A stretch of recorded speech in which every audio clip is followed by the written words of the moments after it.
Bonjour, bonsoir et bienvenue dans la deuxième partie de notre épisode sur les slashers. Je peux déjà tout de suite vous inviter à écouter la première si vous ne l'avez pas fait. En tout cas, si vous intéresse d'entendre parler de Louis, beaucoup Louis, sur les slashers. Et puis, on se retrouve pour la deuxième partie de la saison. Donc, celle où on va vendre les films à Frigo. Parce que oui, je suis évidemment entouré par l'équipe habituelle. Par Frigo, par Pauline et par Louis. Salut tout le monde. Salut. Et donc Pauline, Louis et moi, on a chacun choisi un slasher qu'on va vendre à Frigo. Donc bon, le mood change un petit peu parce que comme on disait dans la première partie, pour cette nouvelle saison, il n'y a pas de points. Donc ça va être un peu plus chill, je pense. Est-ce que le mot vendre est bon encore ? Est-ce que ce serait pas plutôt présentation, tu vois ? Donner envie, quoi. Si tu veux, quoi. Je préfère ce que vendre, ça reste encore de la concurrence, j'aime pas ça, tu vois. Un peu anticapitaliste. Ouais, Bon, je préfère avoir un truc, une présentation de film, tu vois. Et on va te présenter 3 films. Écoutez, moi je vous propose qu'on commence directement. Peut-être que vous pouvez. Ouais. On peut On donner dit les qu'on deux a qu'on a choisi. choisis. Ouais. Vas-y, Eh ben, Pauline. moi, j'ai choisi Le Voyeur de Michael Powell, dont on parle rapidement dans la première partie d'ailleurs. Moi, j'ai choisi Les Griffes de la Nuit de Wes Craven. Ah oui, c'est ça le nom en français. Je me disais, c'est quoi le nom Oui. du film en français? C'est Les Griffes de la Nuit. Ouais. Et Ouais. dans la langue de Jay-Z, c'est A Nightmare on Elm Street. Ça. Et moi, j'ai pris Black Christmas de Bob Clark, le premier slasher ever. Donc en fait, on a un proto-slasher, le premier slasher, Et un et slasher, un slasher de la première génération. mais un peu particulier. On va voir verra. tout ça. Et écoutez, Premier round, du coup. ouais. Du coup, tu veux plus qu'on ait de combat, mais tu veux garder des rounds. Ouais, mais Je après. trouve ça normal. Tu as vu des rounds où les gens ils se font des câlins. Oui. Au catch. Après, si t'as une meilleure Ouais. idée de nom. J'ai pas de meilleure idée de nom pour l'instant. Si vous avez des Écoute, meilleures idées de noms, N'hésitez Voilà. pas. Non, mais Pour on ne s'en pas fiche, redire hein. partie, parce que ce serait confusiogène avec fait quoi déjà partie 1, partie 2. Confusiogène. Ça existe? Oui. Je connaissais pas ce mot. Normal, t'es pas en médecine. Ouais, c'est vrai. Écoutez, on va commencer comme d'habitude par une première partie dans laquelle on présente très rapidement le film, histoire de donner les premières informations. Mhm. Et puis on change pas une équipe qui gagne, donc Pauline. Ok. Alors, donc moi, comme j'ai dit, j'ai choisi Le Voyeur de Michael Powell, qui en anglais s'appelle Peeping Tom, qui est en fait une expression pour dire voyeur, tout simplement. C'est un film britannique, parce qu'on a beaucoup parlé des slashers comme un genre américain. Ce film-là, il est anglais. Mais c'est effectivement un proto-slasher. Il a été réalisé en 1960. C'est le premier film de Michael Powell sans Pressburger. Pressburger, je sais pas comment on prononce ce nom d'ailleurs. Bah oui, si je pense. Pressburger, qui était son duo iconique avec lequel il a fait Les Chaussons Rouges, Le Narcisse Noir, etc. Il dure 1h41. C'est un film en couleur. Et les acteurs sont pas forcément très connus dedans. Le rôle principal, il est tenu par un acteur qui s'appelle Karl-Heinz Baum. Voilà, moi je le connais pas dans d'autres rôles, donc et pareil les autres acteurs, il n'y a pas des acteurs très connus. Il est dispo sur Canal+, en streaming et sur Univers Ciné en location. Et donc l'histoire peut-être. Oui. Donc c'est un jeune qui voudrait être réalisateur, qui travaille un peu sur des plateaux de cinéma comme assistant, etc. Et qui fait aussi de la photographie dénudée, on va dire, pour se faire un peu d'argent à côté. Qui a un traumatisme, qui a été traumatisé par son père, qui était un scientifique de renom, qui faisait des expériences sur lui par rapport au sentiment de peur. Et il le filmait dans toutes sortes de situations en train de lui faire peur quand il était enfant. Et du coup, il est devenu obsédé par cette idée-là. Et en fait, il filme des femmes juste avant de les tuer pour capturer l'expression de peur chez elles. Et voilà, il réalise un film à partir de tous les bouts de film des femmes qui tuent. Voilà, je vais pas en dire bien plus pour l'instant. T'avais pas aussi commencé la saison 2 avec un homme qui tue des femmes? Bah, Si. parce que Ah, si. c'était un giallo, quoi. Ouais. Bah, après, tous vos films, ça va être Oui, aussi mais des hommes qui c'est- tuent des femmes. Je renvoie au premier. Non, mais c'est pas une critique. Hein. Ah oui, non, mais C'est un petit clin d'œil Mm. à la saison 2. voilà. Ok. Je sais pas si t'as des questions pour l'instant. Juste accessibilité, peut-être sur 10. 9. Ah ouais? Ouais. Ok. Tu trouves pas? Je sais plus. Je sais pas, j'aurais dit. J'aurais 8. peut-être dit 8, moi. Ouais. Dans mes souvenirs, le rythme est bizarre. Enfin, bizarre. C'est pas un film très rythmé, du coup, je baisserai juste un poil la Ouais. note. Mais ça fait un petit moment que je l'ai pas vu, Ouais. je l'ai pas revu. Donc, Après, globalement, le slasher, c'est un genre qui se regarde bien. oui, Bon, après, oui, j'expliquerai pourquoi, oui, effectivement, proto-slasher, etc. Mais n'importe qui peut voir le film. Mais oui, il se regarde très bien sinon. Ça va, quoi. Ouais, ouais. Ok. Après, c'était juste pour savoir, même si je me doute que le slasher est quand même relativement accessible, on va dire. Oui. Ouais. Mais voilà, quoi. Je pense pas avoir plus de questions, toute honnêteté. Et ben, Voilà. on peut passer à Louis, je pense. Bah, let's go. Donc moi, mon film, c'est Les Griffes de la Nuit de Wes Craven, sorti en 1984. Et avec Robert Englund, qui joue le boogeyman Freddy Krueger. La Final Girl sera jouée par Heather Langenkamp, qui est pas très connue. À vrai dire, les acteurs et actrices de slasher, en fait, c'est pas des... ils ont pas fait grand-chose après, en général. Ils sont pas très très connus. Et dans Les Griffes de la Nuit, il y a un acteur qui... C'est son premier film et a fait une carrière après internationale, vraiment. Johnny Depp. Quand même, oui. Donc voilà, pour les 3 acteurs principaux. L'histoire, c'est un slasher un peu classique. Sauf que le boogeyman en question, Freddy Krueger, tue les adolescents dans leurs rêves. Donc voilà, en gros, c'est... il va tuer des adolescents dans les rêves et les adolescents vont essayer de chercher un moyen de lui échapper, en fait. Parce que quand on ne dort plus, on meurt, tout simplement. D'un moment, oui, à ce qui paraît. Voilà. Je me souviens pas si t'as On peut dit, mourir de manque de sommeil? Je crois que ton cerveau, il crame. C'est vrai en gros. Ouais. Genre, pourquoi on s'endort juste pas du coup? Enfin, la question, Non, ça mais il y a- m'embête. Mais genre, t'as pas de sommeil, bah au lieu de mourir, bah endors-toi. Non, mais après, c'est pas là-dessus, mais c'est genre, je sais qu'il y a eu des études qui avaient été faites, genre, c'était un peu, en gros, sous la forme de la torture. Mais d'accord, non mais je veux dire, ok, si c'est un manque de sommeil forcé, ok, mais genre juste soi-même, de se tuer soi-même Ah, je en pense pas que ça- dormant pas, c'est possible. Bah, après, il y a un Je truc pense qui s'appelle l'insomnie aussi, ou peut-être que des fois, vraiment, tu peux réussir à ne pas dormir, Oui, mais je je pense sais. que c'est impossible que naturellement, tu te laisses mourir de non-sommeil. Ouais, mais d'accord, ça serait bizarre. Après, qui sait, il y a peut-être des gens qui sont morts comme ça. J'en ai Tu vois, aucune c'est pas idée. moi qui fais médecine ici. Ouais. Non, mais après, oui, c'est dans les trucs, l'insomnie et tout, t'as des facteurs neurologiques, quoi. Tu peux en mourir de l'insomnie? Bah. J'ai pas Je sais pas. de certitude. Ouais. Mais dans la théorie, oui, je pense. Quand même. Genre, ton corps, il lâche au bout d'un moment.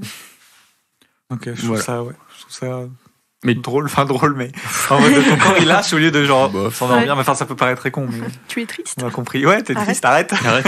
C'est un peu ça. Mais donc, voilà, Ok. dans Les Griffes de la Nuit, si tu dors, tu meurs. Si tu dors pas, tu meurs. Ok. Donc je sais, c'est basique. je sais pas si t'avais donné la durée du film. Non, il doit durer entre 1h30 et 1h40 dans mes souvenirs. Ok. Il n'est pas très très long. 1h30. 1h30. Ouais, genre 1h32, je crois. Ok. Alors, Ouais, après, les slashers, c'est en général pas des films longs. Bon, en même temps, ouais. On va se Disponibilité, faire courir après pendant accessibilité, 2h30. peut-être. Disponibilité, Quoi. disponibilité malheureusement, un peu nulle part, en fait. Alors, c'est un film qui est assez facilement trouvable en DVD et DVD d'occasion. Je veux bien insister là-dessus. Vous pouvez facilement le trouver aussi en DVD d'occasion si vous n'avez pas envie de lâcher 20 balles dans un DVD neuf, ce que je comprendrais. Mais fouinez et vous trouverez peut-être en occasion. Après, honnêtement, là, au moment où on l'enregistre, il est pas dispo quelque part, mais c'est un grand classique d'Halloween. Mm. Donc peut-être qu'au moment où l'épisode sort, s'il y a des programmes Halloween sur différentes plateformes, ou même, ça se trouve, il passera dans un ciné pas loin de chez vous, j'en sais rien. Enfin, ouais. Il y a moyen Carrément. qu'il soit facilement Ouais, trouvable. complètement.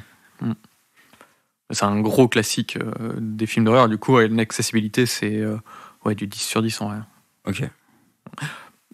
Allez, 9 Ouais, pour peut-être les effets gore qui peuvent un peu rebuter certains. Mais Je trouve ça a un petit peu vieilli quand même. certains effets, ouais, un petit peu, mais ça reste bien vieilli. Enfin, ça reste un vieux film et ça reste des effets spéciaux. Tu sais, c'est comme si tu regardais un vieux Star Wars, quoi. Au bout d'un moment, tu sais que ça a un peu vieilli, mais voilà. Ok, Oui, je vois. oui. Ok. Mais peut-être neuf pour peut-être les effets gore. Moi, je le trouve plutôt bien. Hein. Je trouve qu'ils sont bien vieillis, les effets gore. Ah non, je parle pas Ah oui, ok. en termes de plutôt, genre. vieilli, enfin Ouais, pas ok. en termes de SFX, justement, il marche très très bien. Je parle plus en termes de si vous Vous n'êtes aimez pas le gore. habitué au gore et si Mm. vous aimez vraiment pas ça, enfin, c'est sûr que voilà quoi. De toute façon, les slashers, si vous aimez pas le gore, c'est pas pour vous quoi. Oui. À part Halloween, mais qui est le moins gore.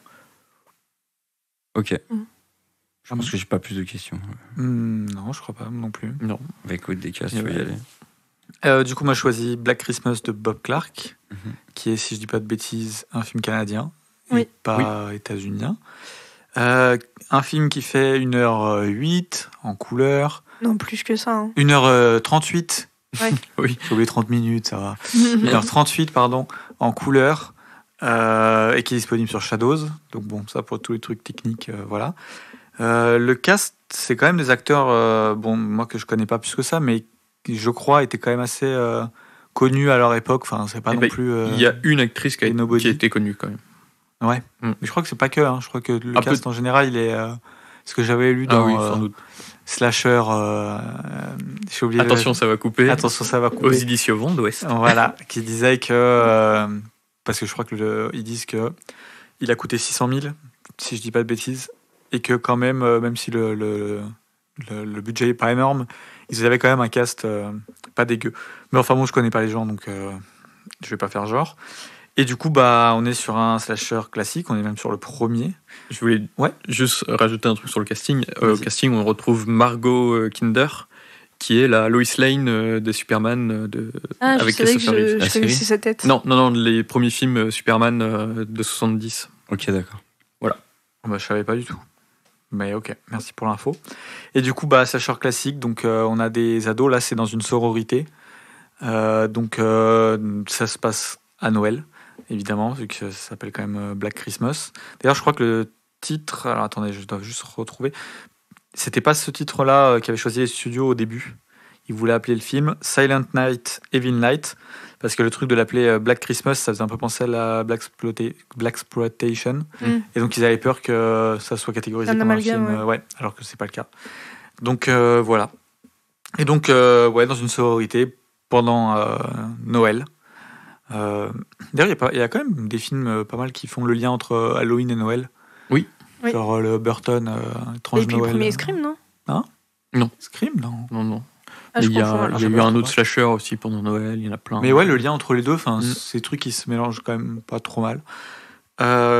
Étonnamment. Et donc, on en avait parlé d'ailleurs un petit peu de ce film dans notre épisode de Noël de la saison 2. Tout à fait. Et donc, bah voilà, il y a un homme, un gars qui va essayer de tuer ses filles dans la sororité.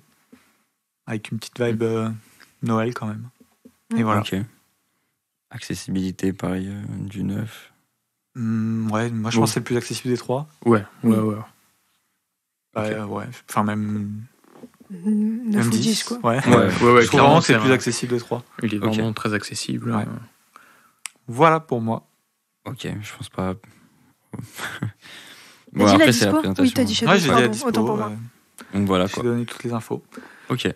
Du coup, on peut passer plus à la deuxième round. Bah, Je vais dire deuxième vas-y. partie, mais deuxième round. Mm. Parce que oui, par contre, tu avais peut-être pas dit au début, mais du coup, le fait de donner des personnes en tête à la fin des rounds, on va arrêter de le faire. Ah aussi. oui, Ah oui. c'est chiant. C'était inutile. Et donc, du coup, bah, on va partir sur le film de Pauline avec peut-être un peu plus de discussion, d'échange. Ouais, tout à fait. Alors déjà, je voulais donner quelques précisions sur le film, la contextualisation et la sortie, etc. du film, et revenir sur cette histoire de proto-slasher. Alors, il faut savoir que, évidemment, on discute avant d'enregistrer les épisodes entre nous. Et comme j'ai pas vu non plus un max de slasher pur, et que j'ai vu que Deka et Louis se dirigeaient vers des choix plutôt, on va dire, des classiques du slasher, je me suis dit que je pouvais me permettre de prendre un proto-slasher. Donc, comme ça, si vous regardez les trois, vous avez un peu d'où ça vient et ce que c'est devenu. Ça peut être intéressant. C'est devenu pas trop. Non, parce que c'est devenu à l'époque de vos films, quoi. Ouais, ok. Par rapport aux voyeurs. Mais après, on retrouve quand même énormément d'éléments de slasher dans le voyeur. Donc, c'est un homme qui tue des femmes à l'arme blanche. Voilà, il y a une série de meurtres avec un peu l'enquête en parallèle. Il y a une final girl dans le film. Et la différence, ça va être peut-être surtout sur un point qu'on a abordé dans la première partie, à savoir que le meurtrier, il est très caractérisé. C'est vraiment le protagoniste, plus que la final girl. Et on va lui donner une psychologie et quelque chose d'un peu plus profond, entre guillemets, sur la motivation de ces meurtres, que juste tuer des jeunes filles. Mais il y a aussi un certain rapport à la sexualité, parce que donc le premier meurtre, c'est une prostituée. Il tue des filles, voilà, qui vont faire des photos dénudées, etc. Donc il y a un peu ce côté tuer les filles aux mœurs légères. Et d'ailleurs, la final girl, en fait, c'est une fille durant laquelle, pendant le film, il va entretenir une relation romantique, mais qui va refuser de traiter comme les autres, parce qu'en fait, il en tombe amoureux. C'est la seule fille qui s'intéresse un peu à lui, qui est gentille avec lui. Et du coup, il va refuser de la filmer, comme il filme les autres, parce qu'il sait que sinon, ça peut le mener au meurtre. Et il va avoir un peu ce truc en mode... comme il sait que son instinct de tueur peut revenir, garder aussi un peu de la distance avec elle pour ne pas la voir comme les autres filles, à savoir une fille aux mœurs légères, etc. Alors, comme avait dit Louis aussi dans la première partie, il est sorti la même année que Psychose, qui est un autre pilier du proto-slasher. Et en fait, ce qui est amusant, c'est que, bon, déjà, Powell et Hitchcock, ils étaient très amis. Powell, il a travaillé sur des films d'Hitchcock, ils ont écrit des trucs ensemble qui sont pas forcément sortis, mais voilà, ils étaient vraiment très amis. Sauf que Psychose a fait un succès international de fou, alors que Le Voyeur a fait un flop et a même été très décrié en disant que c'était malsain, c'était vulgaire, etc. Donc le film est un peu vite passé à la trappe. Et il a été réhabilité plus tard par des réalisateurs comme Brian De Palma, Martin Scorsese. Et aujourd'hui, il est considéré comme l'un des films les plus importants du cinéma mondial. Ah ouais, à ce point-là ? Ouais. Ouais, il est classé. Il est classé, tu sais, dans les trucs genre Sight and Sound ou les trucs comme ça, comme un des films les plus importants du cinéma. Ouais, et puis il est pas mal dans les. Enfin, quand tu vois les réalisateurs faire des tops de leurs films préférés, il y est régulièrement, quoi. Ok. Il y a une particularité aussi dans le film, c'est le premier film qui aborde l'idée de snuff movie. Pour ceux qui savent pas, les snuff movies, c'est le fait de faire des films avec de la violence, des meurtres, du viol, enfin de ce genre de choses, des crimes, mais filmés en direct en gros. Genre que ça se passe vraiment, voilà, c'est ça. Et donc lui, en fait, c'est un peu ce qu'il fait, parce que donc il filme pendant qu'il tue les femmes, et après il en fait un film qui se projette lui, qui du coup est un snuff movie en fait. Et c'est la première fois que ça apparaissait au cinéma, cette idée-là. C'est aussi peut-être un peu ce qui a un peu choqué à sa sortie. Moi, j'aime beaucoup ce film parce que justement le côté psychologique est assez bien fait pour ne pas qu'on tombe non plus dans un truc en mode on excuse le type parce qu'il a un passé difficile avec son père, etc. Mais ça fait un peu plus étude psychologique d'une part, et au-delà de ça, il y a un énorme sous-texte sur le rapport aux images. Le film, il y a une des thématiques principales, c'est vraiment le rapport aux images et à la perversion qu'on peut avoir et un peu cette distance qu'on va mettre par l'image, où en gros, lui, c'est un peu comme s'il disait que c'est les meurtres qu'il fait, c'est pour l'art, tu vois, au nom de l'art, parce qu'il fait un film, etc. Et que ça met une certaine distance entre le simple fait de tuer quelqu'un et le fait de filmer quelqu'un, etc. Comme si c'était plus noble, un peu. C'est ça, un peu. Et en fait, c'est quelque chose que Powell dénonce, en fait, c'est notre rapport aux images violentes. Et aussi, c'est un film sur la création, sur jusqu'où on va pour la création. Voilà, parce que lui, en fait, à la base, c'est un mec qui veut être réalisateur, mais que personne ne remarque. Donc il y a plein de sous-textes hyper intéressants à ce propos qui ont été beaucoup étudiés par des critiques et même d'autres réalisateurs, comme j'ai dit, comme Scorsese, qui d'ailleurs est un ami de Powell aussi, et qui adore Powell. Donc il y a ça d'une part, et je crois que je voulais dire un dernier truc. Ah oui, si, il y a aussi des séquences, en termes purement de mise en scène, qui sont très belles, parce qu'en fait, il regarde son film dans son espèce d'antre. En gros, il a son appart et il a une pièce où il développe ses films et où il se les projette. Et la fille qui côtoie, donc, et qui va être la final girl, elle veut voir ce qu'il fait, et justement, il lui refuse cet accès, etc. Et en fait, la mère de la fille est aveugle, mais elle a une sorte de sixième sens. Et ça, c'est un truc qu'on n'a pas trop abordé, mais souvent, t'as un peu un personnage adulte dans les slashers, qui est un peu le gars qui sent qu'il y a un truc qui se passe pas bien, mais il sait pas trop quoi. Et là, du coup, c'est cette mère. Et à un moment, elle vient chez lui et il lui fait regarder le film, mais elle est aveugle. Et en fait, elle arrive quand même à sentir que lui, il est très ému devant. Il lui montre aussi des passages de ce que son père filmait, etc. Et je trouve que c'est une séquence qui est vraiment très belle à l'image. Et ça fait... je crois que ça a été repris. Il y a d'autres films derrière qui ont un peu cette idée de genre projeter sur une toile blanche, tu vois, un truc avec quelqu'un qui est un peu forcé de regarder. Voilà. Et je crois que c'est à peu près tout ce que j'ai à dire sur le film. Une scène avec un couple qui s'embrasse ou un truc comme ça. Je sais pas pourquoi j'ai souvenir d'une scène comme ça.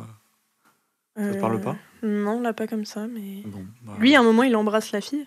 Non, une scène dans la rue où il est un peu vraiment en mode voyeur, mais il a pas sa caméra, je crois, à ce moment-là. Bah, c'est possible. Ou il a sa caméra, je sais plus. Mais, et d'ailleurs, un des trucs qui fait aussi que la fille... tu vois, c'est un peu la fille qui est un peu différente des autres, etc.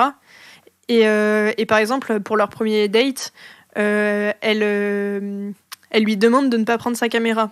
Parce qu'en fait, elle voit que lui, il voit tout à travers le prisme de sa caméra, qu'il l'emporte tout le temps avec lui, etc. Et c'est ce qui va faire que lui, il va développer cette relation avec elle où il se refuse à la filmer, il arrive à la considérer différemment des autres. C'est parce qu'en fait, elle fait attention à lui et à l'homme derrière la caméra, et pas seulement... Et ils n'ont pas une relation seulement par cet intermédiaire-là, quoi. Ok. Voilà. Je sais pas, il y a un... Comment dire ? Un message... Putain, j'arriverai pas à trouver le mot exact. Si t'as forcément un sous-texte, on va dire, genre de la critique que ça veut faire, si tu vois ce que je veux dire, comme on avait dit dans la première partie. Une sorte de critique de la société. Ouais, mais là, t'as un truc, genre un point qui est réellement souligné, genre qui peut être caché peut-être, ou alors, genre pour c'est moi, forcément explicite. Non, pour moi, il y a plusieurs sous-textes, mais en fait, le principal qui n'est pas explicite dans le film, c'est vraiment celui sur le rapport aux images. Ok. Parce que tu peux choisir de le voir juste comme un film de tueur en série, tu vois. Mais il y a vraiment le film s'appelle quand même Le Voyeur, donc Oui, t'as quand même cette idée-là. Mais c'est très développé en filigrane dans le film. Si tu choisis de le voir, ça dit vraiment beaucoup à ce sujet-là, mais tu peux aussi choisir de le laisser au second plan et de juste voir le mec assassiner des meufs, quoi. Ok. Et de garder juste le propos un peu sur l'obsession, la psychologie, tout ça, quoi. Ouais. Il y a quelque chose d'intéressant dans le Voyeur, c'est son rapport aussi avec le cinéma. Enfin, le spectateur est lui-même voyeur de quelque chose, en fait. Du coup, il y a tout ça aussi qui peut rentrer en jeu. Et tu disais, il y a toute une sorte de message aussi sur la violence à l'écran, enfin, le fait de filmer la violence. En fait, le Wire, il a 10 ans d'avance sur la médiatisation de la violence, en fait. Ah oui. Et c'est assez dingue. Aujourd'hui, tu regardes aujourd'hui le Wire, Mm. tu te rends compte qu'en fait, il est en train de prévoir aussi toute cette vague de violence qu'on va filmer pour les médias, quoi. Et pour le spectateur. Et Mm. donc, le voyeurisme du spectateur. Et on revient, du coup, le Wire et tout. Non, c'est un film super intéressant, super beau. J'ai des souvenirs de couleurs, moi, dans le film. Après, il est somptueux, quoi. Powell, il a fait des films en Technicolor, etc. Enfin, à chaque fois, c'est magnifique, mais là aussi. Et oui, il y a juste la différence par rapport à Psychose, vu qu'ils sont sortis la même année, tous les deux considérés comme des proto-slashers, etc. C'est que Psychose, il y a quand même beaucoup moins cette idée de meurtre en série, de femmes, un peu sur le même mode opératoire.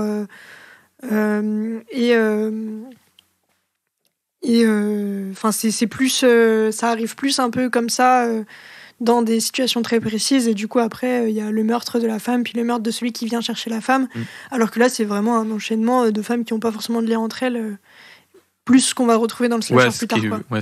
Il se rapproche plus du slasher que Psychose, effectivement. Ok, d'accord. Après, j'ai pas vu Psychose, donc.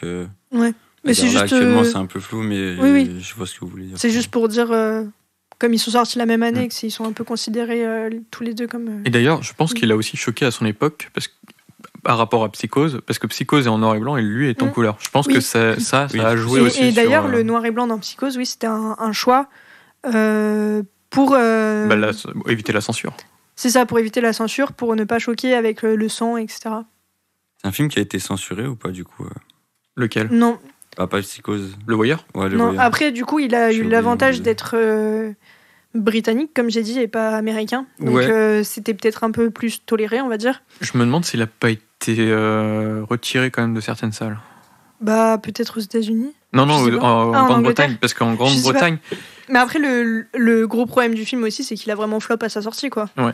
Mais en Grande-Bretagne, il y a eu une sacrée censure aussi dans les années 70. Alors, bon, pas dans les années 60, mais il y a eu une sacrée censure sur certains films d'horreur et tout qui ont été censurés. Il y a eu, par exemple, même au-delà de l'horreur, il y a eu Orange Mécanique qui avait été enlevé des salles. Sous Thatcher, elle a fait une liste de tous les films qui devaient être interdits parce que ils n'étaient pas moralisateurs, c'était gore, ça montrait du sexe et tout. Donc c'est pas parce que le film n'est pas américain que voilà, la censure en Grande-Bretagne a existé. Oui, bien sûr, un peu après, mais oui. Mais effectivement, en fait, je pense que le film il est un peu passé à la trappe à sa sortie et que ça a arrangé tout le monde par la suite. Et après, il a été réhabilité plus tard. Je pense plus proche des années 80, quoi. Ok. Pour moi, il a inspiré un peu De Palma, quoi. Ah totalement. Après, De Palma, c'est beaucoup inspiré d'Hitchcock. Et Hitchcock et Powell étaient proches et ont fait des films similaires. Et d'ailleurs, Hitchcock, dans des films plus tard, a repris des trucs du Voyeur et a repris les acteurs du Voyeur. Par exemple, c'est dans Frenzy, je crois, qu'il a repris les deux des actrices principales du Voyeur. Voilà. Ok. Ça t'a donné envie ? Ouais, en vrai, ouais. Ça va. Ok. En fait, je suis un peu concentré sur le fait de voir si j'ai des questions ou pas, mais je crois pas, en fait. Pour ça, là, je suis un peu en retrait ou flou, on va dire. On enregistre juste après avoir mangé, là. Ouais, si, il y a la digestion, là. Mais non, je pense pas avoir de questions en plus. Non, en vrai, ça a l'air d'être cool. Enfin, surtout que c'est un pilier, en fait, du coup, de ce style, donc c'est hyper... Enfin, je dirais pas que c'est un pilier, du coup. C'est un proto-pilier, si tu préfères. c'est non, mais je veux dire, s'il est considéré comme l'un des deux premiers dans le proto, tu vois, genre, ça veut dire que c'est hyper intéressant de l'avoir en connaissance, tu vois. Ouais. Oui, c'est ça. En fait, ça va être intéressant de le voir et à le comparer un petit peu avec le film de Deka et le mien. Ouais. Dans le sens où tu vas vraiment voir l'évolution du slasher, enfin, de ce genre de film. Mais le vendre automatiquement comme un slasher, ce serait pas exact, en fait. Est-ce qu'il a vraiment influencé les slashers ou est-ce que c'est un peu une coïncidence ? Ah non, il a vraiment inventé les slashers. Il a vraiment inspiré les slashers. Okay. Mais tout comme Psychose, quoi. Enfin, ça se voit de ouf, en vrai. Tu peux pas... Non, je suis d'accord. Ouais. Je trouve, en tout cas, tu peux pas... Rien que dans le le... rater, Enfin, on en parlera aussi quand tu présenteras ton film, mais dans la manière de filmer certains meurtres, le côté POV, parce que ça passe à travers la caméra, c'est beaucoup repris derrière dans les slashers, dont dans Black Christmas. Effectivement, dans Le Voyeur, il y a plein de scènes qui sont en point de vue subjectif, de la caméra ou de du personnage. Et effectivement, c'est quelque chose qu'on retrouve souvent dans les slashers. Et la scène d'intro d'Halloween, quoi. Juste pour ça. C'est Je vrai, me souviens pas de la scène d'intro d'Halloween. Je m'en souviens pas, ça fait longtemps que je l'ai vu. T'entends juste la respiration. Tu vois juste, t'es en vue subjectif et tu vois quelqu'un attraper un couteau, puis un masque, mettre ça et qui tue quelqu'un. Et à la fin, on se rend compte que c'est un gamin. Et c'est Michael Myers. Ça dure un moment en plus, je crois, elle dure genre 10 minutes la scène. Ouais, c'est Halloween. Mais c'est vraiment cool. La première scène est vraiment super. La scène, elle est vraiment trop cool. Ok. Par contre, on a peut-être oublié de dire un truc, on risque de spoil. Oui. Après, normalement, là, c'est plus sur les oui, retours mais qu'on je veux spoil. dire, Oui, voilà, c'est ça. Généralement, on essaye surtout de donner envie. Ouais. Voilà, jamais. Sait-on jamais. Ok, écoutez, je pense pas avoir des trucs en plus à rajouter. Passe au film de Louis. Ouais, je pense. Il commence pas par un POV d'ailleurs. Tu sais, le petit écran au début, pendant le générique d'entrée, il y a l'écran est plus petit en haut. Et si je dis pas de bêtises, il est en train de faire ses griffes. De faire son gant. Donc on est sur un POV au début aussi. Oui, c'est vrai. Complètement. C'est vrai. Oui, complètement, celui de tueur, donc de Freddy Krueger, qui fabrique son arme donc de prédilection. Pour ceux qui savent pas, son arme, c'est un gant avec des lames au bout des doigts. Voilà. Les griffes de la nuit. J'allais dire Freddy Krueger, non. On appelle Freddy. C'est vrai qu'il y a un abus de langage. Ouais, il y a un abus de langage. On l'appelle Freddy parce que il est tellement iconique ce tueur que il a complètement dépassé.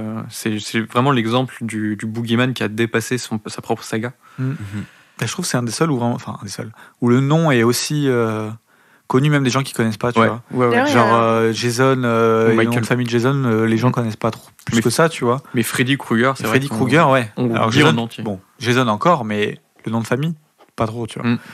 Michael Myers, un peu plus. Un peu plus. Mais pas autant que Freddy Krueger. Ouais, C'est vraiment. C'est limite, je trouve, c'est moi, Michael Myers. Ah ouais. Je trouve Halloween, je trouve vraiment dans les gens que je côtoie, je trouve c'est niché, tu vois, pour le coup. Ok. Ah ouais. Je trouve. Après, je côtoie peut-être pas beaucoup de gens qui regardent des films d'horreur non plus. Ouais, parce que Halloween, dire que c'est niche. Non, mais je veux dire, j'ai l'impression quand même tu retiens plus Halloween que Michael Myers, j'ai l'impression, genre, tu vois ce que je veux dire. Alors dans le titre, Krueger, c'est Freddy Krueger. Et du coup, j'ai vraiment l'impression que connaître Michael Myers, c'est une niche, tu vois. Connaître le nom de... Ouais, peut-être, ouais. D'ailleurs, anecdote, il y a un épisode des Simpsons Halloween Special qui parodie les griffes de la nuit avec Willy le jardinier qui vient tuer sous la forme d'une moissonneuse-batteuse. Elle m'a piqué un peu ce que je voulais dire à un moment. Ah bah voilà. Ah ouais. Et moi j'ai vu l'épisode des Simpsons avant de voir les griffes de la nuit. Oui, moi aussi. Mais moi j'ai vu énormément de films d'horreur après avoir vu leur parodie des Simpsons. Alors que je me mate tous les Simpsons un jour. Ouais. Et tes peines. D'ailleurs, on parlait des titres. D'ailleurs, Halloween n'est pas le titre français du film. Oui, c'est La Nuit des Masques. C'est La Nuit des Masques. Oh. Qui dit ça? Mais personne ne dit ça. Du coup, les Français à cette époque. Les Français à cette époque appelaient ça La Nuit des Masques. C'est pas devenu un peu un sous-titre maintenant? Si, maintenant c'est devenu Halloween, La Nuit des Masques. Voilà. Les choses rentrent dans l'ordre. Ouais. Bref, parlons des griffes de la nuit et donc de son boogeyman Freddy Krueger. C'est un slasher que j'ai vu assez récemment, en vrai, pour la première fois. Et que j'aime beaucoup, genre vraiment beaucoup. Et il est un peu particulier dans les slashers. J'ai pris soin de ne pas parler de ça dans la première partie, dans mon monologue de la première partie, mais du côté fantastique des slashers. C'est pas voulu, en fait, à la base. Le boogeyman de Halloween est un être humain. C'est un être humain qui marche juste très lentement et qui est dans... Mais c'est pas voulu. Et il y a eu une sorte de revirement fantastique au fur et à mesure que les slashers ont continué à se faire, où il apparaît d'un coup dans une vitre, puis il disparaît dès que tu tournes la tête. Donc ça, déjà, tu vois, tu commences un peu à rentrer dans le fantastique. Puis, t'as Jason dans Vendredi 13 2 qui revient à la vie. Enfin, qui revient pas vraiment à la vie, mais qui était pas réellement mort et tout avant. Mais après, il va être un mort-vivant, dans Jason le mort-vivant, etc., etc. Donc il y a un côté fantastique qui va commencer à prendre le dessus, mais pas assumé, bizarrement, tu vois. C'est des clichés de slasher, mais en fait, on n'assume pas que c'est du fantastique. Ah, le boogeyman va se relever après avoir s'être pris 6 balles dans le buffet. Ils n'assument pas que c'est du fantastique. Bah, c'est aidé aussi parce qu'ils sont dans les rêves, tu vois. Donc c'est vachement aidé. Je te parle Non, de pas manière encore de les générale. griffes de T'es la nuit. encore. Pardon. Je suis pas excuse-moi. encore dans le Je film. croyais mais- que t'étais dans le. En vrai, Et c'est un peu des surhommes en général. Voilà. Et en fait, Oui. Wes Craven, avec les griffes de la nuit, il va embrasser complètement le côté fantastique du slasher et va même un petit peu être un peu méta, bien avant Scream, en faisant son tueur un être de cauchemar. Donc, parce que Freddy donc, tue dans les rêves. Et bah, c'est logique qu'il finalement, si lui il marche, il peut facilement rattraper sa victime qui court. Parce que quand tu cours dans un cauchemar, tu n'avances pas. Mhm. Mais le tueur, oui. Et du coup, je trouve ça trop malin. Il arrive à jouer vraiment sur des mini clichés de slasher, mais en les justifiant de manière très intelligente et avec ce côté fantastique que je trouve génialissime. Le tueur ne parle pas normalement. Là, il en fait un tueur qui parle, qui fait des blagues, qui fait de l'humour noir un petit peu et tout. Il y a même un côté un peu comique dans le film pour justement un peu se distinguer des autres tueurs. C'est un peu ce qu'on disait, c'est très dur d'inventer un boogeyman. Wes Craven, il l'a fait parce que voilà, moi je fais un tueur qui parle, je fais un tueur différent et tout. Et iconique, de toute façon, d'un point de vue plastique, le maquillage est super bien fait et tout. L'acteur, il est génialissime, il s'amuse comme un petit fou. Il y a plein de photos de tournage où c'est un peu rigolo, où il est en costume et tout, il est en train de parler à ses futures victimes. Je trouve ça vraiment très drôle. Et donc voilà, donc c'est le côté fantastique que j'aime beaucoup dans ce film, c'est le côté méta un petit peu que Wes Craven commence déjà à faire 20 ans avant Scream. C'est très malin, c'est un film qui est très bien écrit, je trouve. Le boogeyman, il est génial. Donc voilà. Le boogeyman, il a une histoire aussi. Freddy Krueger, dans mes souvenirs, c'est un homme qui agresse sexuellement des enfants, je crois. Mhm. Et c'est une petite communauté de ville qui va le tuer, en fait, et le brûler. Et lui, il va se venger dans les rêves des enfants, des gens qu'il tue. Donc il y a aussi un petit peu ce côté critique de la société. Ce que tu fais va avoir des conséquences, tu vois.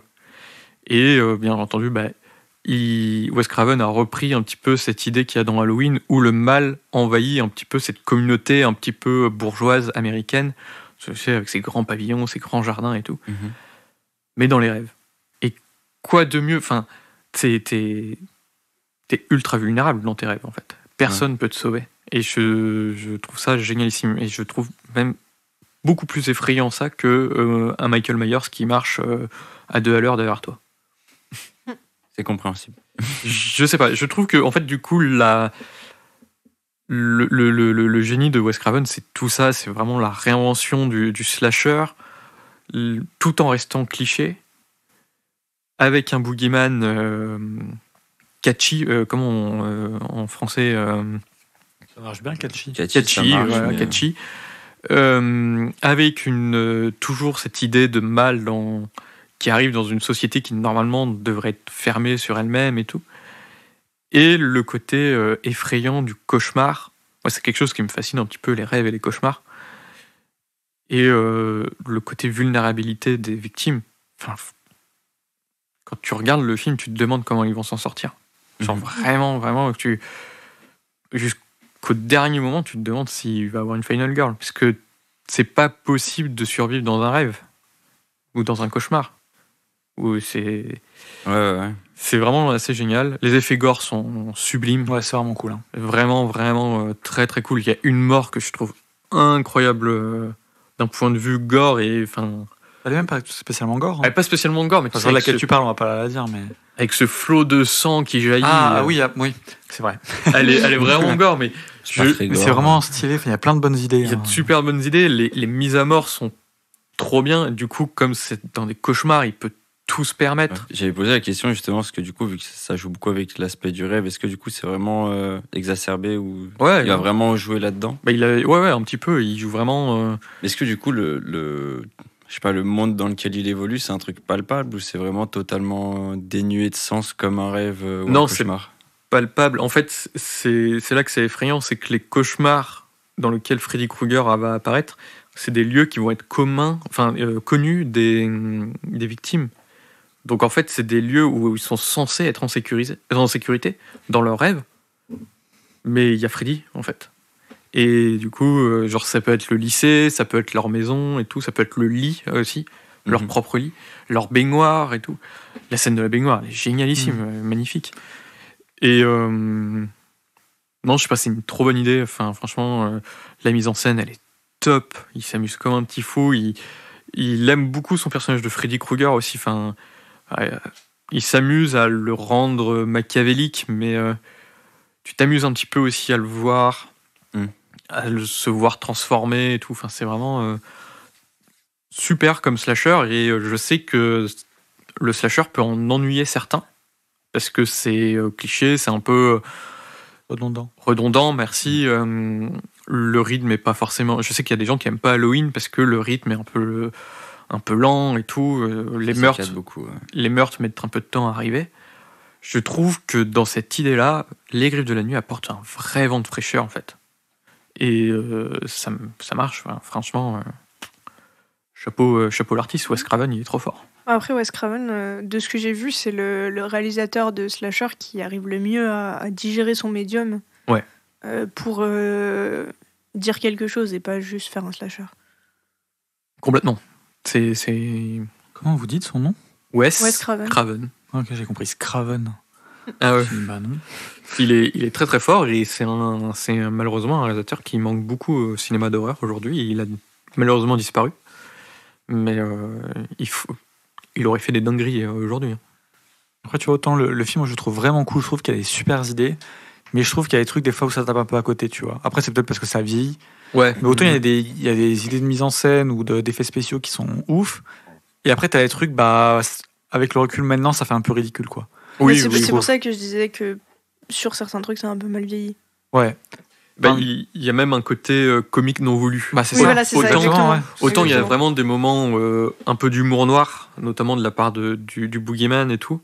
Autant il y a vraiment des moments non voulus qui en sont drôles parce que ça vieillit. Après, un truc de clown, quoi, un peu. Il y a des scènes qui sont un peu ridicules. Moi, il y en a une où il court après le personnage. Je sais plus si c'est la première ou quelle femme dans le film. Mais vraiment, tu vois Freddy qui lui court après et. Enfin, vraiment, on dirait une. Tu sais, les vidéo, non, un peu. Non, mais tu sais, les vidéos à l'époque où t'avais les clowns qui couraient après les gens dans la rue. Ouais. Et c'est ultra ridicule parce que, genre, juste il court et il a un peu une dégaine de mec un peu patraque qui court, quoi. Après, et je trouve que ça marche pas du tout, par exemple. Après, pour ça, moi je trouve que c'est un peu fait exprès parce que Freddy, c'est vraiment le boogeyman qui s'amuse avec ses victimes. Ouais, mais là, ça fait cheapos. Ouais. Après, cette course-là, elle fait cheapos. C'est peut-être aussi que, justement, l'âme à l'heure actuelle, on est habitué à des trucs un peu plus hardcore, tu vois, et du coup, ce qui faisait peur à cette époque-là, elles font beaucoup moins peur maintenant, tu vois. Je sais pas, je trouve que la course-poursuite, elle est pas. Autant, tu vois, quand dans Massacre à la tronçonneuse, il court après. Bon, là. L'angoisse. T'es vraiment full angoisse. Quand tu vois Freddy qui court après, t'es en mode. On dirait l'oncle qui a mis le costume pour Halloween. Enfin, tu vois. Après, c'est un peu fait exprès, mais je peux comprendre que ça fasse un peu cheapos, ouais. Parce que c'est vraiment le type qui veut s'amuser un petit peu avec ses victimes, mais genre un peu malsain, tu vois. Je pense vraiment que c'est vraiment. Je pense pas que ce soit ça, là. Ah ouais? Ouais, là, je pense vraiment que c'est la façon dont c'est filmé et aujourd'hui, ça marche plus, quoi. Okay. Après, ouais, t'as d'autres petits moments où. Mais bon, dans l'ensemble, je trouve que le film est généreux, quoi. Ouais. Et donc, il y a des trucs qui ont un peu mal vieilli, mais. En fait, il fonctionne, quoi. Et je pense qu'on demande rien d'autre à un slasher à un moment donné de juste bien fonctionner, d'avoir des trucs catchy et tout, qui te divertissent et qui disent quelque chose derrière. Je trouve que c'est un film très intéressant, très beau. Visuellement, il est magnifique aussi, je trouve. Il y a toute une scène dans un lycée. Enfin, je trouve la lumière trop belle. Et la fin est géniale. J'adore la fin des Griffes de la Nuit. Et d'ailleurs, on parlait de l'aspect sexuel dans les slashers. Je trouve qu'il est un peu plus frontal que dans les slashers, quand même. Là, tu comprends les sous-entendus, quoi. Il y a une complètement. scène particulièrement connue où il y a une femme qui s'endort dans son bain Ouais. et tu vois les griffes de Freddy sortir d'entre ses jambes, en gros. Ok. L'image, elle est assez connue. Et Bah, c'est C'est vrai. avec le téléphone. Je sais pas si vous vous rappelez de la scène avec le téléphone sans trop en dire. Oui, je crois. Je crois que je vois un peu. J'en dis pas plus, mais. Mais c'est Wes Craven qui dépoussière le genre, alors qu'il a même pas déjà. Enfin, qui commence son succès, en fait. Ouais, après c'est novateur, du coup forcément ça donne un petit vent de frais, quoi. Il est très très fort, enfin, je trouve, Craven là-dessus. Et puis après, il fera Scream, qui est extraordinaire aussi. Donc, Et les suites alors, est-ce que tu les as vues? je les ai pas vus, je voulais les voir et je les ai pas vus. Alors on m'a recommandé Freddy 3, enfin les Griffes de la Nuit 3.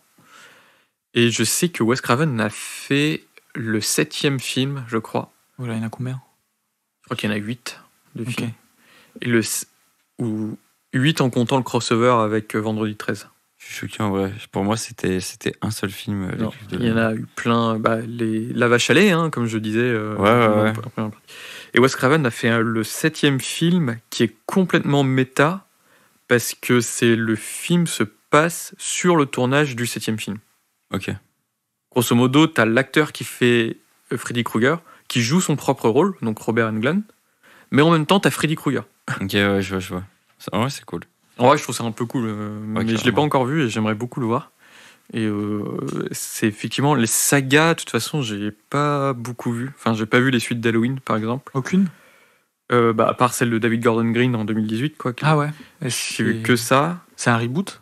Ouais, c'est un requel, si tu veux. Ok, ouais. Donc t'as juste besoin d'avoir vu le premier, quoi. Ouais. La seule saga que j'ai vue en vrai en entier, c'est Scream. Tous? De Slasher, ouais, je les ai tous vus. Ok. Vendredi 13, j'ai vu que les 2 premiers, et Les Griffes de la Nuit, j'ai vu que l'un. Ils sont bien les vendredis 13 ou pas? C'est un peu vieilli. Pour le premier, moi, je vois beaucoup de Le premier, c'est mauvaises notes. ouais, le premier, en fait, il est un peu vieilli, et en fait, il est extrêmement cliché. Ouais. Mais quand tu sais qu'à l'époque, il amène tout le côté gore, en fait, des slashers, et ce côté camp d'été et tout, il est un peu cool à mater. Les morts sont un peu cool à mater. Le plot twist que j'ai déjà spoilé dans la première partie est assez bien. Et le deuxième film, c'est le premier film. C'est exactement la même chose, sauf que c'est Jason le tueur.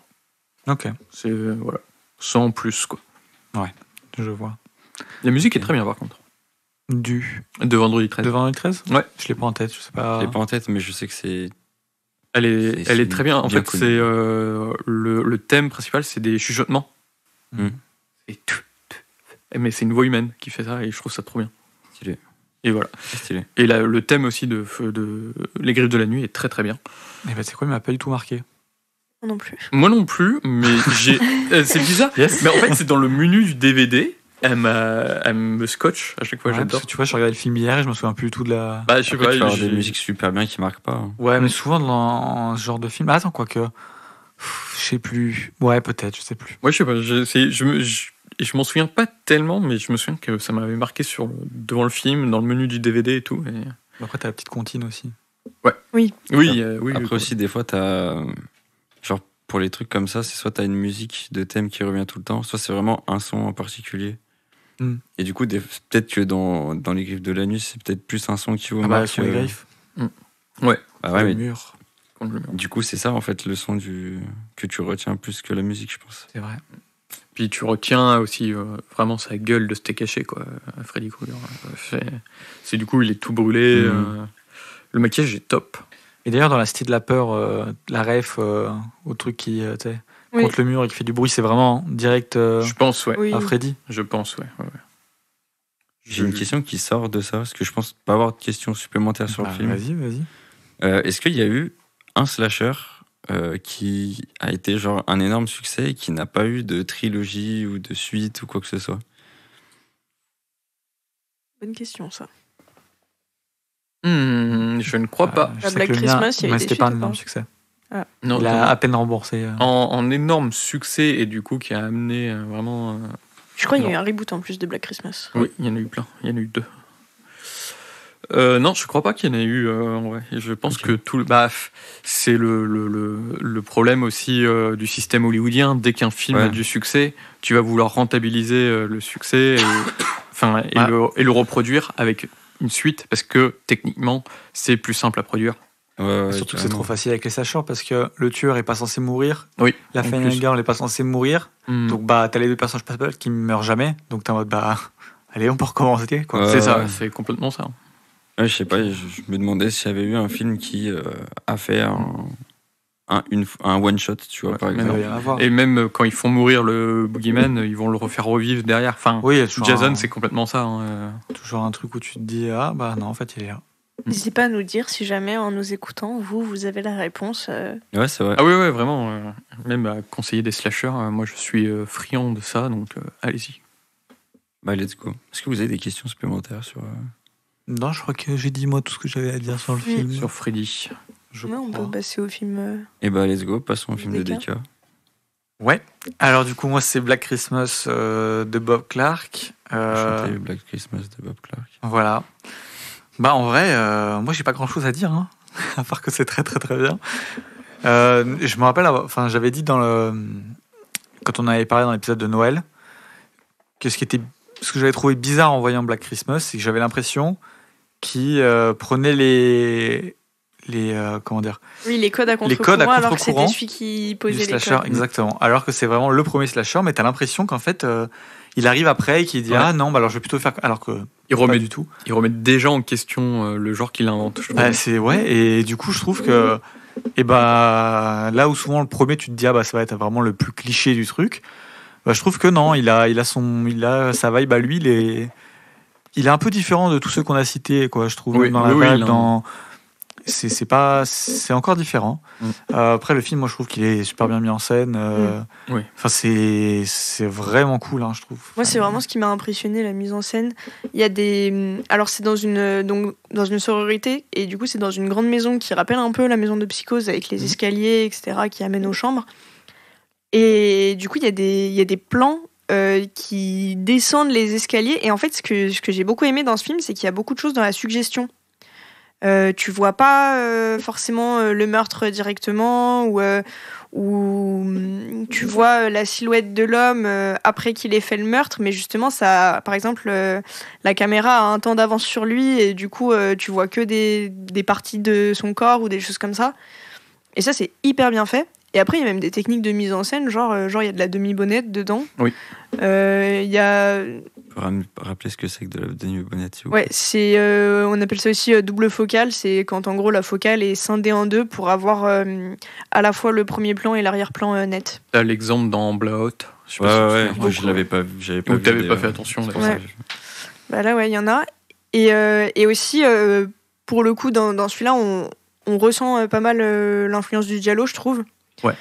Et notamment dans un des meurtres où il y a un peu des objets en cristal ou en je ne sais quoi autour de la fille qui se fait tuer. Et du coup, il y a beaucoup de choses qui sont jouées dans les reflets. Genre le couteau qui se voit dans les reflets pour éviter de montrer directement les coups de couteau.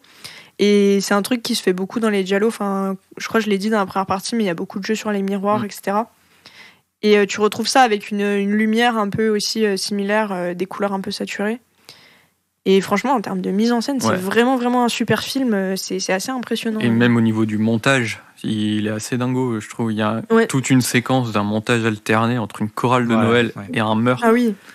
J'allais le Elle est dire. dingo, cette scène. Ouais. Genre vraiment, j'ai pas vu ça ailleurs dans d'autres slashers. Ah, je crois que Ok, c'est pendant d'accord. le meurtre dont je parle, non? Oui, je crois, ouais. Avec le cristal, ouais, effectivement. Ok. Et il fait un peu peur. Enfin, moi, j'étais un peu mal à l'aise quand même devant. C'est. Tu vois, il y a... Enfin, vraiment, le truc de la suggestion, c'est hyper présent. Ouais. Et ça a un côté presque frustrant, mais dans le bon sens du terme. Par exemple, en parallèle de l'histoire dans la sororité, il y a une histoire d'une petite fille qui s'est fait assassiner dans la forêt. Mhm. Et genre, on comprend jamais... Enfin, tu sais, on sait jamais trop s'il y a un vrai lien avec. Les gens, ils ont un peu peur. Enfin, du coup, l'ambiance est un peu morbide dans la ville. Mais ça crée un peu la confusion entre les deux affaires. Et à un moment, c'est au milieu du film, hein, il y a une scène de recherche dans la forêt justement de la petite fille et tout, et tu vois genre la mère qui arrive, genre qui fait des yeux immenses en mode tu comprends qu'on arrive devant le corps de la fille, mais t'as jamais le contre-champ. Et c'est des trucs où ça a l'air con dit comme ça, mais beaucoup seraient tombés dans le piège du contre-champ, pour le truc un peu sordide. Et là, ça cut et ça passe au truc d'après où t'es de retour dans la sororité. Et ce qui fait que tu restes sur une image en mode un peu souffle coupé, morbide, tu retombes dans la sororité, du coup tu sais que l'ambiance dans la sororité, il y a des trucs malsains, inquiétants, alors que le mood est pas du tout le même à ce moment-là, quoi. Et du coup, c'est vraiment... franchement, moi, le film m'a beaucoup plu et beaucoup impressionné dans la richesse... Tu t'attendais pas je m'attendais pas à ce que ce soit aussi riche en termes de mise en scène. Okay. Surtout pour un réalisateur, Bob Clark, qui a pas fait grand nom non plus ensuite dans le cinéma, tu vois. Non. Et la richesse de mise en scène. Et surtout, être malin dans le fait de pas être ultra voyeuriste dans les meurtres. Enfin, genre, comment dire... ultra malsain. Enfin, genre, il aurait pu choisir de montrer certains meurtres vraiment bruts. Frontalement, mais non, il choisit vraiment la subtilité et tout. Enfin, moi, j'ai le souvenir quand on découvre un des premiers cadavres, nous, le spectateur, mais pas les personnages, c'est fabuleux parce que tu sais qu'il y a eu un meurtre, mais tu sais pas où, tu sais pas comment ça s'est passé. Et puis d'un coup, tu vois le corps et tu fais « Ah oui, d'accord ». C'est un peu... Et les autres restent dans le flou pendant très longtemps, alors que généralement, dans les slashers qui suivent, t'as un peu un corps découvert l'un après les autres, et tout le monde est un peu en mode « Oh mon Dieu, qui sera le prochain ?» Alors que là, ils se disent « Ça se trouve, elle a fugué avec son petit copain, on sait pas trop, voilà. » Et toi, tu sais, en tant que spectateur. Et franchement, en fait, moi, c'est là où ça m'a surpris, c'est que je pensais que le film était surtout connu pour le fait que c'était le premier slasher et que ça installait les trucs et tout. Mais en fait, c'est bien plus surprenant que ça, effectivement. Et il y a aussi cette impression de casser les codes alors que c'est le premier. Bah ouais, un peu. Ouais. Et il y a même un côté whodunit, du coup, dans celui-là, je trouve. Donc, pour expliquer un peu le whodunit, c'est un peu ce genre policier où on va chercher qui a fait le crime, comme dans les Agatha Christie ou en film à couteau tiré, et tout, etc. Et là, il y a pareil ce côté enquête pour chercher le tueur. Et c'est quelque chose qu'on retrouve assez sur le tard dans les slashers. Ce côté whodunit et tout, dans le mien, il n'y a pas. Parce que Freddy Krueger, il est caractérisé. Début, Michael Myers, pareil. On veut pas... Les protagonistes ne cherchent pas à savoir qui est sous le masque. Et là, ils le savent déjà aussi. Ils le savent déjà, mais tu vois, ils ne cherchent pas à enquêter pour savoir qui il est. Parce que c'est plus montré comme un monstre, quoi. Ouais. Mais pour le coup, ça, c'est aussi un héritage du giallo pour moi. Oui, dans le giallo, les premiers meurtres sont vraiment sous la forme whodunit et tu vois que la main ou tu vois que les trucs comme ça et tu découvres un peu après. Et c'est Craven qui, pour moi, revient dessus avec Scream. Oui, c'est sûr.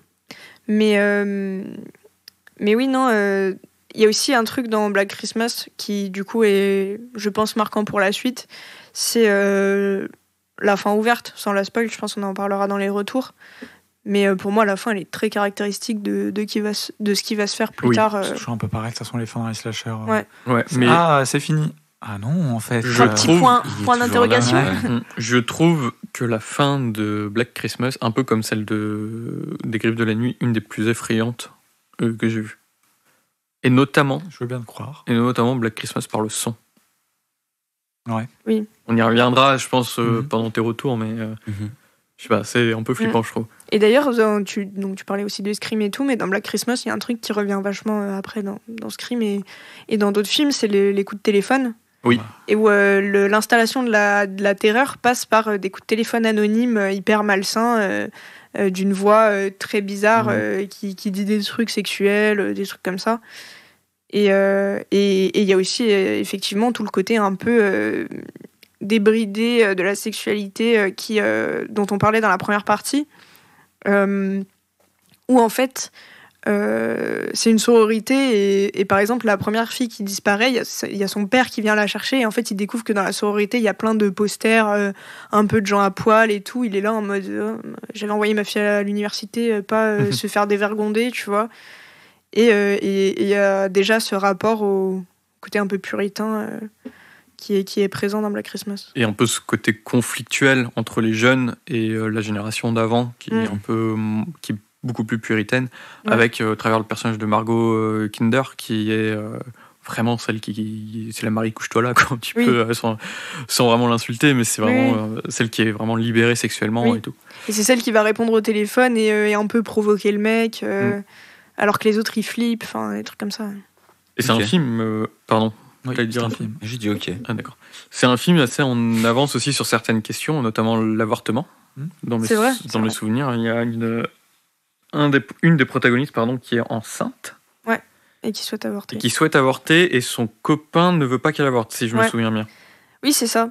Et du coup, ça crée toute une confusion, et parce qu'en fait, dans certains des coups de téléphone, ça parle d'un fœtus, de tuer un fœtus, etc.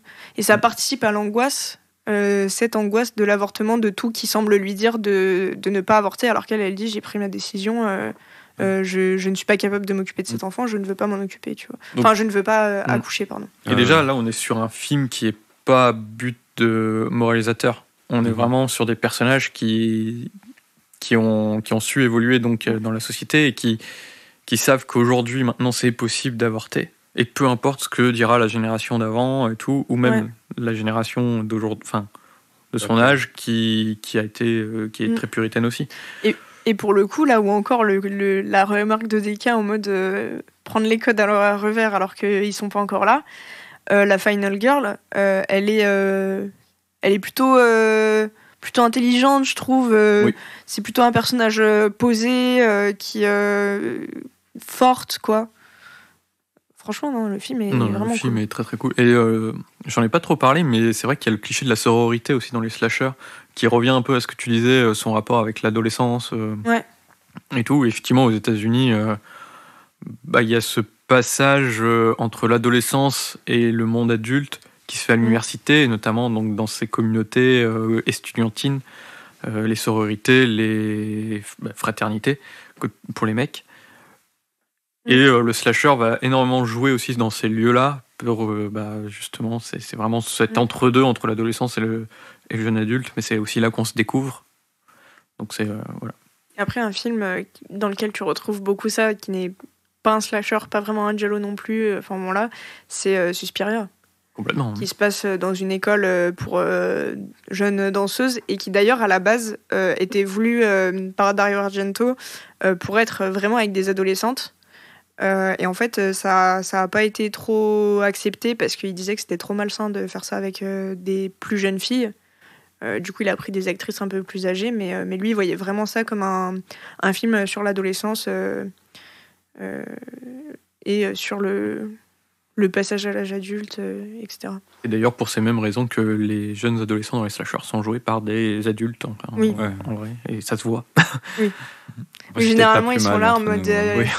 Oh, tu vas à quelle université l'année prochaine? Les mecs, ils ont déjà 35 ans. C'est Jean-Paul Rouve. C'est un peu ça. C'est un peu ça. J'ai une question. Parce que du coup, vous parlez que c'est un film qui est beaucoup sur la suggestion et tout, et qui tombe pas dans certaines erreurs du contre-champ ou quoi. Ça fait depuis 10 minutes que j'essaye de me rappeler du nom d'un film que j'ai vu l'année dernière, sur le thème du fantôme. Héros.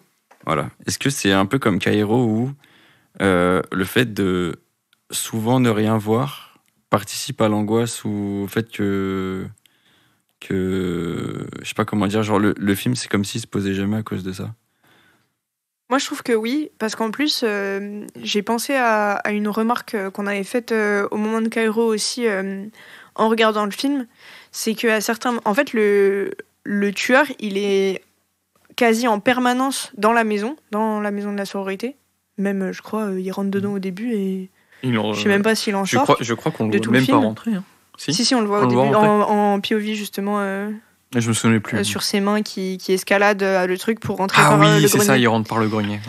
Et en fait, du coup, il y a plein de moments où il passe pas à l'acte, mais où en fait, t'as déjà cette ambiance un peu tendue et où tu le vois, mais juste un peu en ombre, passer derrière elle, ou alors genre t'as un espèce de plan où tu vas voir le haut des escaliers en haut du plan et tu vas voir ses jambes ou des trucs comme ça. Où tu vois juste un œil dans un trou de serrure. Ouais. Et du coup, il y a Ok. toujours un peu ce truc de... En fait, il est caché quelque part dans le plan, tu sais pas, parfois tu le vois, si ça se trouve, il est à d'autres moments où tu l'as pas vu, enfin... Et du coup, je trouve qu'il y a un peu de ce que tu dis. Alors, c'est très très différent de Kairo, hein. Ah oui, ça je me doute, ouais. Mais il y a un peu ce truc de genre... l'angoisse créée par Par une un présence. truc latent Mm. et pas un truc. Il n'y a pas de screamer dans. Non. Ouais, où t'as même pas un moment où, genre, enfin, là, je prends vraiment l'exemple de Cairo, mais genre, c'est vraiment des trucs, t'attends, et genre, ça vient jamais. Non, pour le Non, coup, il y t'as a, pas il y a ça. moins ça. Ok. Les choses viennent. Mais Mm. ouais, il n'y a pas de screamer en fait. C'est Ok. ce qui fait peur et ce qui angoisse, c'est vraiment ce truc en mode la présence permanente.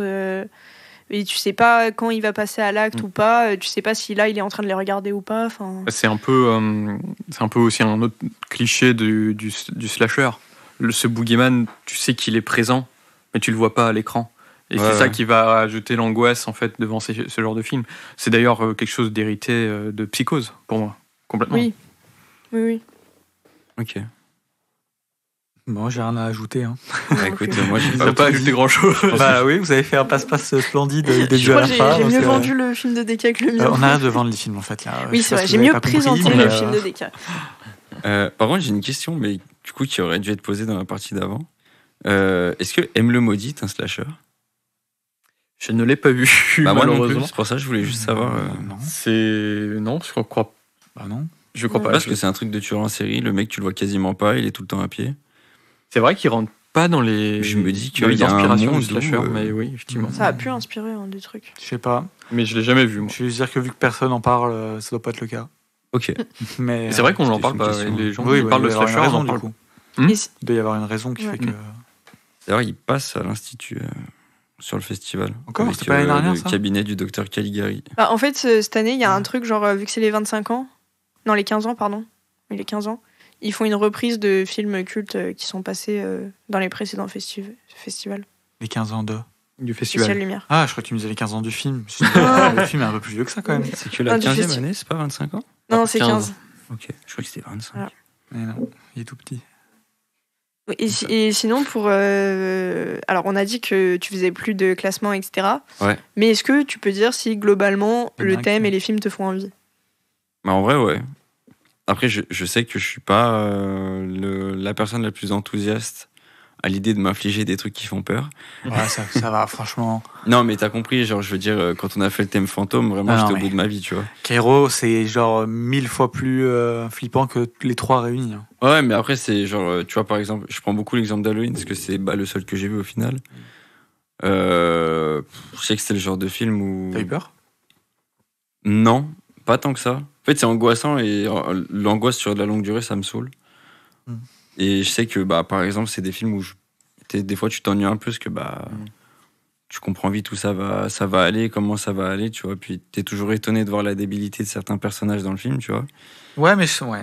Mais en vrai, de vrai, non, ça donne quand même envie, parce que surtout, je pense que c'est pour des sujets d'études, on va dire. Je sais pas comment on peut Tu vois, dire. pour rien à voir, mais il faudrait peut-être qu'un jour qu'on ait cette discussion sur la prétendue débilité des personnages dans les films d'horreur. Mais je trouve que c'est quand même très facile, Oui, je trouve aussi. nous, en sachant qu'on est en train de regarder un film d'horreur derrière notre écran, à dire ah bah, il est trop con, Non, il y mais va, je tu vois. sais.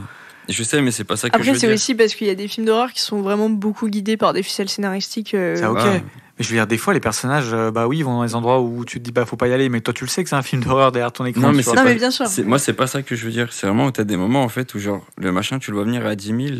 Genre, vraiment, tu peux le prévoir très très tôt, tu vois. Mm. Et ça va quand même là-dedans. Et je trouve que ça rend le truc débile, en gros, Ouais, donc tu c'est vois. plus Ouais. scénaristique que, Ouais, c'est ça, que purement C'est pas tant du genre, personnage. ah, mais pourquoi il va dans le garage alors qu'il y a le tueur dans le garage? Genre, bah non, oui, c'est un personnage dans un film, normal, tu vois. Mais c'est plutôt en mode, bah pourquoi tu le tues pas simplement, tu vois, par exemple. Ouais. Et je trouve que là, en vrai, c'est vraiment de la facilité scénaristique. Et du coup, ça rend le Bah, personnage ultra débile, tu vois. Souvent, ouais. D'ailleurs, c'est C'est plutôt ça, Ouais. en gros, tu vois. D'ailleurs, c'est très étonnant de se dire que les slashers se passent globalement aux États-Unis, que t'as un gars qui tue à l'appel une dizaine de jeunes adolescents, mais il n'y en a pas un seul qui a une arme à feu, alors que c'est quand même leur deuxième amendement, Putain, c'est vrai. pour tirer sur le gars. C'est vrai. Et mais C'est après- sans doute c'est un pays où on tire sur des tornades, sur des enfants dans des écoles et tout. Par contre, sur un autre gars qui tue des enfants, non. C'est vrai. C'est l'Amérique. C'est l'Amérique. Et Ça me fait- l'ironie me fait beaucoup, Non, mais oui. me fait beaucoup rire en vrai. Je comprends. Est-ce qu'on a tout dit? Moi, Oh je oui. pense. Ouais. hein. Regardez du slasher pour Halloween. Franchement, vous allez passer un très bon Halloween. Après, regardez Scooby-Doo pour Halloween, c'est très bien aussi. C'est très bien aussi. D'ailleurs, Scooby-Doo a énormément, je trouve, à voir avec les slashers. Le côté monstre masqué et tout, enquête, bon, alors beaucoup moins violent, mais... Ouais, c'est pas faux. Tu penses que tu vas plus kiffer que les films de l'année dernière pour Halloween? Je pense. Parce Alors, on que... peut peut-être rappeler ce qu'on avait choisi L'année dernière, il avait pas trop kiffé, quoi. Ah, déjà, Ah ouais, le c'est truc- pour ça. déjà, il y avait un truc, c'est que l'année dernière, on était bloqué entre Attends, guillemets. déjà, on peut dire les Il y avait films. un choix très restreint par la plateforme. Oui. Ce qui fait que tu avais Via, Ouais. Pauline, Une hache pour la lune de miel. et L'échelle de Jacob. l'échelle de Jacob, qui n'était d'ailleurs pas un film Pas dans le d'Halloween. thème. Oh là Premier sujet Après, de, mon- Oh là l'autre de la saison. Et Après, ouais, mon film, moi, je trouvais premier degré que c'était très bien, mais... Mais il est très bien en plus. on va pas revenir sur le passé. C'est pas le meilleur, mais... Mais après, il y a que, on va dire, t'as pas non plus un panel de choix qui est vraiment libre, tu vois, par rapport à être restreint à une seule plateforme. Oui. Ce qui fait que il y avait peut-être aussi des trucs où ce que vous auriez voulu choisir à cette époque-là, il n'était pas possible, tu vois. Mm. Donc oui, je pense que globalement, je serais plus content, mais parce que aussi, Honnêtement, je pense Voilà, que quoi. t'as une belle sélection, là, ouais. Ouais, je clairement. pense aussi, ouais. Je pense aussi. On va essayer de continuer comme ça sur toute la saison. Ouais, ça pourrait être cool. Après, en vrai, vu comme, ça permet aussi de synthétiser encore, mais je veux dire la fin de saison dernière où c'était un peu plus libre vu qu'on avait déjà quasiment plus d'enjeux de points vu que J'avais déjà gagné, oui. voilà. Bon, allez, si tu veux. C'est- Non, mais je sais. Mais je veux dire, ça permettait aussi une sélection beaucoup plus de cœur que plus de quelque chose qui va me plaire forcément. Et du coup, les films étaient de meilleure, enfin, pas vraiment de meilleure qualité, mais étaient Mieux choisis. Mieux choisis, ouais, je pense. C'est le bon mot. Et tu c'était un peu plus homogène vois. Aussi. entre les films. Donc du coup, voilà quoi. Ok. Y a Eh pas ben, de raison. Hâte d'avoir tes retours. Et du coup, les retours qu'on aura, donc pas, je pense, pas dans l'épisode qui arrive tout de suite, si. Faut On voir verra. si on tourne deux d'affilée ou pas, comment On verra en les emplois du fonction temps de vont. Ouais. Mais en notre tout cas- rythme d'enregistrement, ouais. Mais en tout cas, il sera avant la deuxième partie et pas avant la première. Ouais, Donc ça sera peut-être plus intéressant comme ça, quoi. ouais, peut-être. Donc ça sera pas le prochain épisode, ce sera celui d'après encore. Ouais, mais à part si Ouais. on fait un trou comme la dernière fois. Enfin bon, Ah ça oui, c'est oui. la logistique, c'est pas. Ouais. Vous verrez bien de toute façon. Ce que je peux vous dire, c'est que le podcast est affilié à l'association Super Seven. Tout à fait. Allez sur super7.fr pour voir tout ce qu'il y a à voir. Sinon, je suis encore là demain. Oui, il y a trop de choses. Ouais, mais si vous voulez nous soutenir, vous pouvez adhérer à l'association. Ça coûte 10 €. Et, L'année. L'année, bien sûr. Mm. Et ça nous fait beaucoup plaisir. Ça nous aide énormément. On est aussi, du coup, sur les réseaux sociaux. Sur Twitter, sur Instagram, Studio 7pod. Mais aussi sur Letterboxd, Studio 7. Où on mettra les listes qu'on fait avec, donc, du coup, les films qu'on cite dans les épisodes, mais aussi avec les films que vous allez nous proposer, parce que ça, on ne change pas. Hein. On va toujours vous demander vos films. Ouais. Mm. Et donc là, ce sera pour le slasher. Bon, après, c'est, on va dire, un peu plus restreint, parce que c'est quand même un genre... enfin bon, voilà, vous avez compris. Et, écoutez, où est-ce qu'on peut vous retrouver ? Et ben, on peut me retrouver sur Twitter à @frigobits avec un S à bits parce qu'il y a plusieurs bits. Sur Instagram à AL_SIIM et sur Letterboxd à frigo_. Voilà. Pauline, on te retrouve où ? Alors, on me retrouve sur Twitter, polynôme-8, Blue Sky Polynôme, Instagram Pauline-8, Janon J2NON et Letterboxd Melvin Udall comme le personnage de Jack Nicholson dans Pour le pire et pour le meilleur. Et Louis, on se retrouve où ? Et moi, on me retrouve sur Twitter, Instagram et Letterboxd à @loulou-8 McDuck. Et toi, Deka ? Sur Letterboxd, DK24 et sur Twitter, DK24_. Exactement. Voilà. Sur ce, on vous dit du coup peut-être la semaine prochaine, peut-être pas, on sait pas encore dans quel. À la prochaine fois. Mais de toute voilà. façon. Est-ce qu'on donne un petit du J'ai coup, posé la question, est-ce que tu as un indice ? du coup, en fait, ça devait être le premier épisode de la saison. Donc, je vous invite à aller réécouter l'indice qu'on avait donné à la fin de la saison dernière, parce qu'il fonctionnera du coup. Est-ce que tu veux ajouter un complément d'indice ? Tu te souviens de l'indice que t'as donné Ouais, j'avais donné bouton. Ouais. J'avais donné bouton. Voilà. Non, je ne donnerai pas de compliment. Pas de complément ? Bah non, pourquoi t'en veux un ? Non. Moi, je sais ce que c'est déjà comme thème. Oui, c'est vrai. Moi aussi. Oui, mais je sais pas, peut-être que... non. Ok. Bah, très bien. Voilà. Ok. Et bah à la prochaine. À la Salut. prochaine, salut. Salut.